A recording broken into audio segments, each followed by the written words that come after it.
नमस्कार, बहुत स्वागत है। सरकारी कर्मचारियों की रिटायरमेंट उम्र को बढ़ाने संबंधी जो आप लंबे समय से इंतजार कर रहे हैं, तो आपके लिए एक बड़ी राहत यहाँ पर देखने को मिलेगी।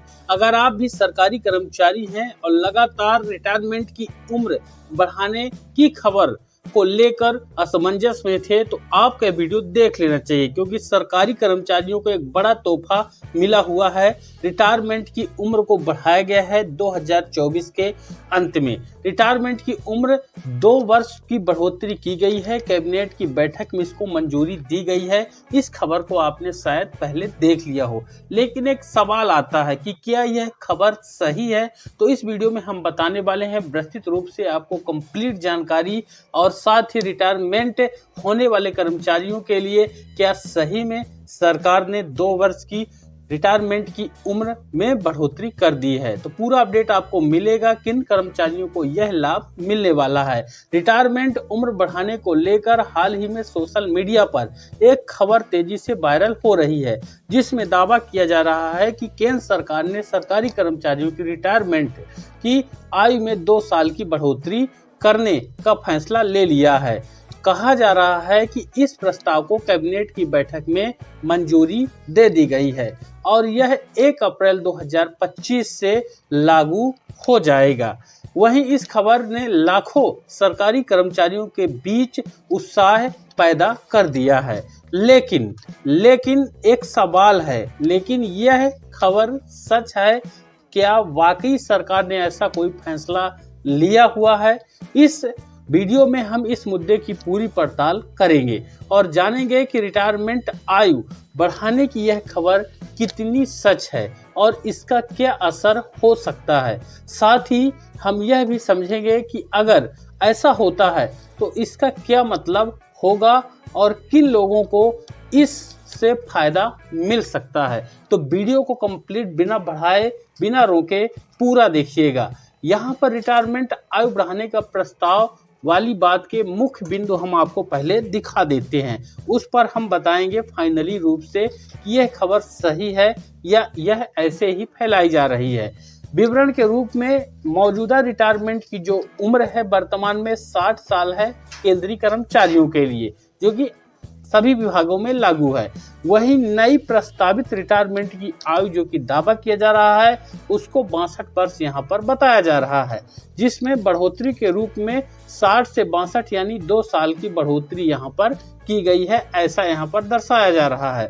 साथ ही लागू होने की तिथि 1 जनवरी 2025 को भी कहा जा रहा है। कहीं कहीं पर 1 अप्रैल 2025 से इसको लागू किया जाएगा, यानी 1 अप्रैल 2025 के बाद या 1 अप्रैल 2025 तक जो रिटायर होंगे उस तारीख में अप्रैल के महीने पर, तो उनको इस योजना के तहत 2 साल और काम करने का मौका मिलेगा, ऐसा दावा किया जाएगा। वहीं इस योजना के लाभार्थी कौन होंगे? केंद्र सरकार के कर्मचारी होंगे। साथ ही मुख्य उद्देश्य इस योजना का क्या रहेगा? अनुभवी कर्मचारियों को लाभ देना। ठीक, फिर वहीं अन्य लाभ इसके क्या होंगे? पेंशन के खर्च में कमी आएगी, यानी सीधी तौर पर सरकार को इस योजना से लाभ होगा, क्योंकि सरकार वैसे भी रिटायर होने वाले कर्मचारियों को तनख्वाह का आधा पेंशन के रूप में देती है। तो यहाँ पर अगर सरकार उनको रिटायरमेंट 2 साल के बाद करेगी तो जो वहाँ पर आधी तनख्वाह देना है तो पूरी ही मिलेगी, लेकिन जो अन्य फंड होते हैं वह नहीं देने पड़ेंगे। वहीं रिटायरमेंट आयु बढ़ाने का क्या कारण हो सकता है? सरकार ने रिटायरमेंट आयु बढ़ाने का फैसला कई कारणों से लिया हुआ है, जिसमें आप देखेंगे पहला है बढ़ती जीवन प्रत्याशा। भारत में लोगों की औसत आयु बढ़ रही है। 1998 में यह औसत आयु 61.7 वर्ष थी, जो 2020 में बढ़कर 71.1 वर्ष हो गई है। वहीं अनुभवी कर्मचारियों को इसका लाभ है। वरिष्ठ कर्मचारियों के अनुभव और कौशल का लाभ सरकार को और अधिक समय तक मिल सकेगा अगर इस योजना को लागू किया गया। पेंशन खर्च में कमी आएगी। रिटायरमेंट आयु बढ़ाने से सरकार को पेंशन पर खर्च कम करने में मदद मिलेगी। वहीं युवा बेरोजगारी पर कम असर। आईटी और निजी क्षेत्र में युवाओं की रुचि बढ़ने से सरकारी नौकरियों पर दबाव कम हुआ है। साथ ही यहाँ पर रिटायरमेंट आयु बढ़ाने का क्या प्रभाव देखने को मिलेगा। अब इस फैसले से कर्मचारियों और सरकार दोनों पर असर पड़ेगा। जैसे कि कर्मचारियों पर क्या प्रभाव पड़ेगा। कर्मचारियों के लिए लंबी नौकरी, यानी कर्मचारियों को 2 साल और काम करने का मौका इस योजना के लागू होने पर मिल जाएगा। साथ ही दूसरा जो लाभ होगा, ज्यादा वेतन। अतिरिक्त 2 साल के वेतन से आर्थिक लाभ भी इन कर्मचारियों को मिलेगा। साथ ही बड़ा पेंशन फंड यानी ईपीएफ में 2 साल और योगदान से पेंशन की राशि भी बढ़ जाएगी। साथ ही बेहतर रिटायरमेंट प्लानिंग, अधिक समय मिलने से बेहतर वित्तीय योजना का यहाँ पर बना सकेंगे। साथ ही यहाँ पर आप देखेंगे सरकार पर इस योजना का क्या प्रभाव पड़ने वाला है। अनुभवी कर्मचारी, कुशल कर्मचारियों की सेवाएं लंबे समय तक यहाँ पर मिलेंगी। साथ ही पेंशन पर बोझ कम, रिटायरमेंट में देरी से पेंशन खर्च कम होगा, जिससे सरकार को सीधी तौर पर इसका फायदा होगा। नई भर्तियों में कमी आएगी। कुछ समय के लिए नई भर्तियां कम हो सकती हैं। ये बड़ा असर देखने को मिलता है क्योंकि भारत में बेरोजगारी अपने चरम स्तर पर है। नई भर्तियां वैसे भी बहुत कम निकल रही हैं, निकलती भी हैं तो पदों की संख्या कम होती है। अगर इस योजना में 2 साल की बढ़ोतरी हो गई तो यहाँ पर जो 2 साल के अंतराल में बेरोजगारी का स्तर और अपने ऊपर चरम पर आ जाएगा। वही अन्य देशों में अभी वर्तमान में रिटायरमेंट की उम्र क्या है, इसको भी हमको जान लेना चाहिए। भारत में रिटायरमेंट की आयु दुनिया के कई देशों की तुलना में काफी कम है।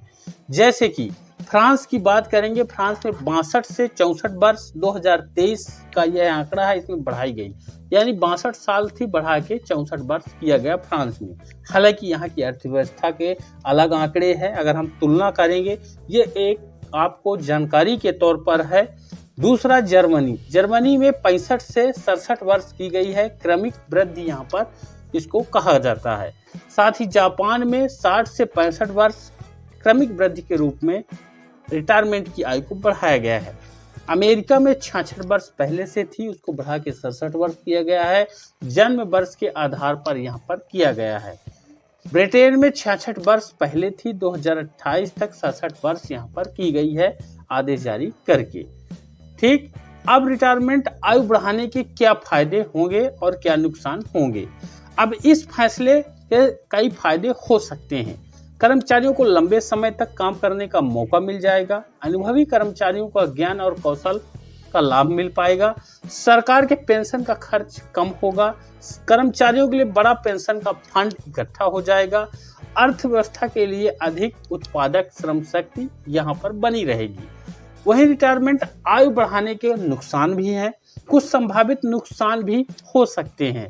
युवाओं के लिए पहला तो है, युवाओं के लिए सरकारी नौकरियों में कम अवसर रहेंगे। जब पुराने कर्मचारी ही काम करते रहेंगे तो नए युवाओं के लिए भर्तियां नहीं निकलेंगी। वरिष्ठ कर्मचारियों की उत्पादकता में कमी आ जाएगी। स्वास्थ्य समस्याओं, चूंकि उम्र ज्यादा है, बीमारियां भी ज्यादा होंगी, स्वास्थ्य समस्याओं के कारण कार्य क्षमता में गिरावट आएगी।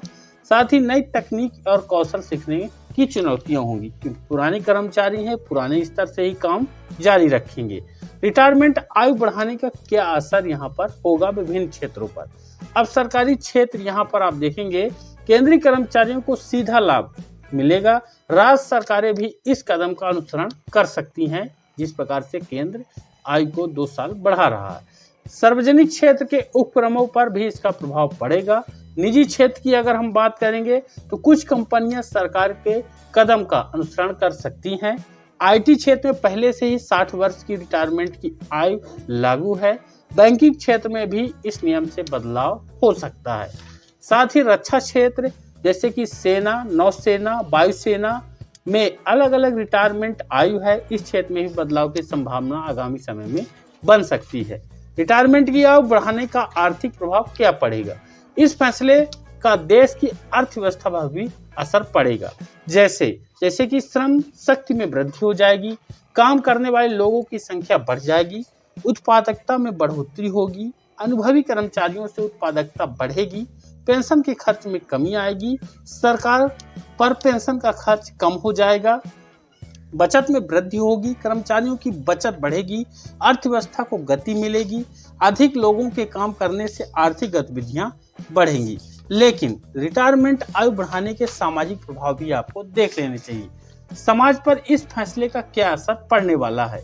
परिवार पर कम बोझ पड़ेगा, बुजुर्गों की आर्थिक निर्भरता कम होगी, सक्रिय बुजुर्ग बड़ी उम्र तक काम करने से बुजुर्ग सक्रिय रहेंगे, पीढ़ियों के बीच अंतर, कार्यस्थल पर विभिन्न पीढ़ियों का मेल बढ़ेगा, सामाजिक सुरक्षा, बुजुर्गों के लिए बेहतर आर्थिक सुरक्षा प्रदान होगी।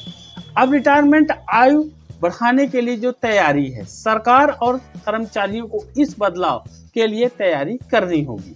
जैसे कि सरकार की तैयारी, कानूनी बदलाव करना पड़ेगा, नई पेंशन योजना बनाना पड़ेगा, स्वास्थ्य सुविधाओं में सुधार, कौशल विकास कार्यक्रम भी चलाना पड़ेगा।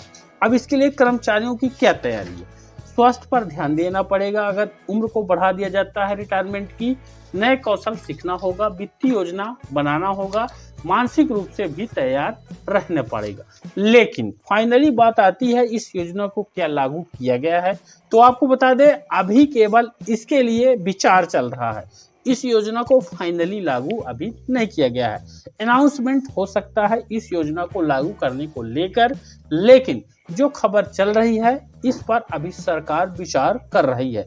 यानी यह योजना लागू हो सकती है नए साल में, यानी 2025 में। और साथ ही जो आपने ये पूरा देखा, पूरा स्ट्रक्चर इसी तरह रहने वाला है। केवल यहाँ पर योजना अभी लागू नहीं है, आगामी समय में योजना को लागू किया जा सकता है। मुझे उम्मीद है जानकारी बेहद ही इम्पोर्टेंट है। आपसे निवेदन रहेगा, चैनल पर नए हैं तो वीडियो को लाइक और ज़्यादा शेयर और चैनल को सब्सक्राइब जरूर करिएगा अगले जानकारी को पाने के लिए।